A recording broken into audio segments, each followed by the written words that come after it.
All right. What's up, everybody? This is Danny, and today I have a very exciting camera comparison between the brand new Google Pixel 5, the OnePlus 8T, and the Samsung Galaxy S20 FE. So what I want to do is I want to test these cameras out in every condition because price-wise, they're about the same and they pack a lot of punch for the money. So let me know what video looks better, what sounds better, and then what we'll do is we'll test these cameras out and see which camera is the best. And we'll see who is the bang for buck king in 2020. Let's do it. First, let's quickly talk about the testing process. All of these images were taken on auto mode using their stock camera apps. This makes things fair across the board. No edits were made whatsoever to these images. They are straight out of the camera. Automatic scene detection was left on for the OnePlus 8T, and scene optimizer was also enabled on the S20 FE. This allows all of the phones to shine on their approach to computational photography and processing. The S20 FE and the OnePlus 8T have built-in pro modes to dial in that perfect shot if you have the time, but the Pixel 5 does not at this time. Let's start with the daytime shots. As you would expect, all of them do a great job in good lighting. Pretty much all flagship phones have this down packed. They are all sharp, have fantastic dynamic range, and I think this is going to be a preference thing for sure. There are a few differences though, and here's what I noticed after looking at a ton of images side by side. First, you will notice the color and saturation differences. The Pixel 5 leverages more on the natural colors. You can see it in the sky rendition. It is the most accurate in terms of what I was seeing. You can turn off the scene detection modes on the other two cameras. Sometimes it does make a difference, especially when you're taking pictures of flowers and food, but as proven by most blind camera test comparisons, most average consumers love the punchy and more saturated colors, so let me know which one that you like best. The Galaxy S20 FE usually creates the brighter picture because Samsung likes to slightly overexpose on their images. Dynamic range is usually on par, but once in a while the S20 FE will suffer from some highlight clipping. This isn't new to Samsung processing though, it just depends on the scenario. The biggest difference is the white balance. Sometimes the 8T just goes left field, like here. I'm not sure what happened, but that could make the renditions of the scene look different. You can see this closer in shots of people. The OnePlus 8T is picking up all kinds of green, while the Pixel and the S20 FE did great.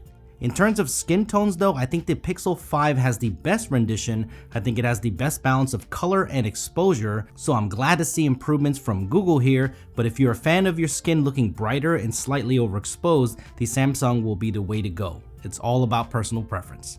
The OnePlus 8T does have the highest resolution sensor with 48 megapixels. If you shoot in this full res mode, you can pull out some extra detail. I love this on photos like this one because when you crop in heavily, you can still see the detail clearly.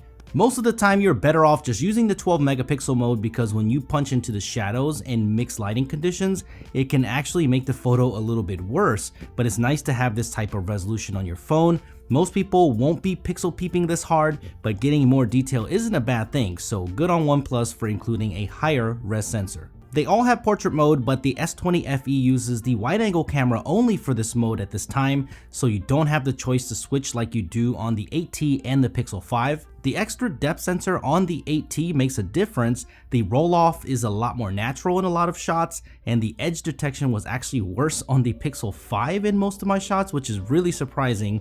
Take a look at these areas, jagged on the Pixel 5 and the S20 FE, but smooth on the OnePlus 8T. Hair is one of the toughest things to nail when it comes to portrait mode, and when you crop in, look here, the OnePlus did the best with the hair. Looks great actually, so kudos to OnePlus here. Also look here where the chain was cut off on all of the shots besides the OnePlus. Really impressed with this one, and I hope that OnePlus can improve the edge sharpness though in a future camera update. That's the only problem that I see with it. All three have an ultra wide camera, but the Galaxy S20 FE is the widest out of the bunch, where the Pixel has the smallest field of view. Not a huge deal, but just glad to see an ultra wide on a Pixel phone. All of them have great quality in daylight, but when you do some pixel peeping, it looks like the Galaxy S20 FE has the sharper image out of the three. The S20 FE is the only phone to have a true telephoto lens and has a 3x optical zoom, and the other phones are doing a 2x crop. This results in a sharper telephoto shot and more detail, plus I really like that 3x zoom, just enough to make a difference in everyday shooting. Having that little bit of extra reach can get you a little bit closer, and I like having that flexibility. You can also see the sharpness and detail translates to shots in low light. Just take a look at the windows and brick detail on the building. All three of these phones can shoot 4K 60 frames per second, so nice to see that on the Pixel 5 as well. They all look good in daylight and have slight differences to the color. The Pixel picks up more of the magenta cast, but if I had to call a winner, I think the S20 FE has the sharpest video out of the three in daylight. Here is a walking stabilization test. All of them are doing a pretty good job here. Let me know which one that you think looks better, but there is a super stabilization mode on all three of these cameras. This is a first for the Pixel, and I think it's actually doing the worst job. You can see the shake everywhere, and surprisingly, the Samsung is doing a lot of the same, with both of them losing a ton of quality. The OnePlus 8T's mode looks the best in this scenario. There's also a lock-on mode to the Pixel 5 where it crops in heavily to stabilize the footage if you're locking onto a subject. This is on a bumpy train ride and it seems to be doing a decent job. Not sure how useful this is though with that heavy crop. Alright, so let's move on to the low light performance, everybody's favorite. And these three tend to perform similar with the main lens when just shooting in auto mode. If I had to call a winner without any special modes on, I think the OnePlus 8T is slightly sharper with better noise reduction, but surprisingly the Pixel 5 has the most noise when just snapping without any modes. But I don't want to concentrate on this because when you kick it into night mode, everything changes on these phones. They all do a great job of picking up more detail, making the image sharper, and brightening the overall picture and reducing noise. If you are shooting with the Pixel 5, I highly recommend just leaving the auto night mode on because the regular image is so noisy, but the night mode cleans up nicely. The OnePlus 8T likes to run warm on white balance where the Pixel and Samsung like to land on the colder side of white balance. It's not like this every time, but I think it will be personal preference. When it comes to the best night mode, I think it's between the Pixel and the S20 FE. I find the night mode shots on the OnePlus less overall dynamic range, and also the colors in my opinion are the least pleasing out of the three. But the Pixel sometimes is too drastic with changes between the regular shot and the night mode. They look like two different pictures to me. Shoot, I don't know, some of you might actually like this. This is a super low light test. It was really dark here and you can see that the OnePlus has the biggest sensor letting the most light in, and while the night mode looks way more natural on the 8T, the FE and the Pixel captured more light in the overall scene.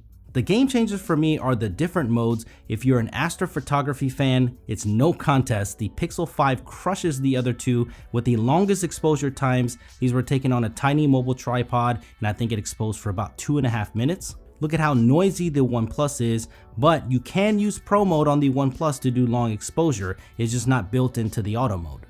This shot right here is so impressive. Just look at how sharp the tree is with all of that star detail. The noise is cleaned up nicely too, so big win for the Pixel on astrophotography. Another major win for the Pixel is the nighttime portrait mode. Regular shots aren't super great on any of these cameras. You can kick on the night mode and you can see a clear difference, and too bad that OnePlus does not have this feature for the front-facing camera. But night mode portrait is awesome on the Pixel 5. Just look at the skin exposure and sharpness with that background separation. It is fantastic. I tested this in various lighting conditions in super dark areas to just inside my house with one light source, and this is a game changer. It does take a little while for the shot to be taken like a normal night mode shot, so that's the issue. So if you have movement, it will for sure mess up your outcome, but I'm sure that this will improve over time. Glad to see this here. By the way, it works on both front-facing and rear cameras, which is nice. You can see how good this Pixel shot looks, but I do have to say that the FE also looks damn good too. Nighttime video is fairly an easy one to call. All three of these cameras are noisy, which you would expect in dark areas like this, but the OnePlus 8T has the best nighttime video. It remains the sharpest and has the best dynamic range out of the three. Just look inside of the building and the glass. You can still see the detail here. When you move to the ultra-wide camera though, the Pixel goes nuts with the ISO and the video is super noisy. The OnePlus is going Super Saiyan on the contrast, just crushing out all the noise so it looks super dark, and the Samsung is in the middle, which I prefer, but the video is extra noisy, so not so good for all three of them. Wide angle photos at night can be a little rough as well for all of them, but kick in that night mode and now we're talking. This regular shot doesn't look so bad, but all three of these cameras went funky on this. Not sure what happened here in night mode. The Pixel really does a great job of lighting up the scene with the wide angle night mode, but the image is really noisy in the sky. You can really tell when you compare it to the other two, so I hope Google can get this fixed in future software updates. The Pixel 5 I feel has the best balance when it comes to the night mode. It's a little too cool tone for my liking most of the time, but the sharpness and shadow detail is well balanced. It does go back and forth though, because here the S20 FE did the best job with less noise and better detail. And here, look at how amazing the 8T shot looks of Spaceship Earth. It might be a little oversaturated, but it really makes that picture pop. In my testing, the S20 FE is the most consistent, but once Google gets that noise under control in night mode, it would be easier to call a winner. So the conclusion is that all of these cameras are a major win at this $700-ish price point. Yes, they do certain things better than each other, but I think no matter which one you pick up, you'll have a solid experience. I'm really impressed with all of them. The Pixel 5 finally got an ultra wide camera and has that killer night mode portrait feature. This is probably going to be the Android phone that I carry with me from now on. The OnePlus 8T has some of the better portrait mode accuracy that I've seen and roll off and better nighttime video, and the S20 FE is just an overall incredible package with a consistent camera experience in daytime and nighttime. So I think it's a personal preference thing at this point. Let me know which one that you would choose to be the winner. Thank you for watching. Hit that like button if you enjoyed this. Subscribe for a lot more camera comparisons coming up, and I will see you in the next one.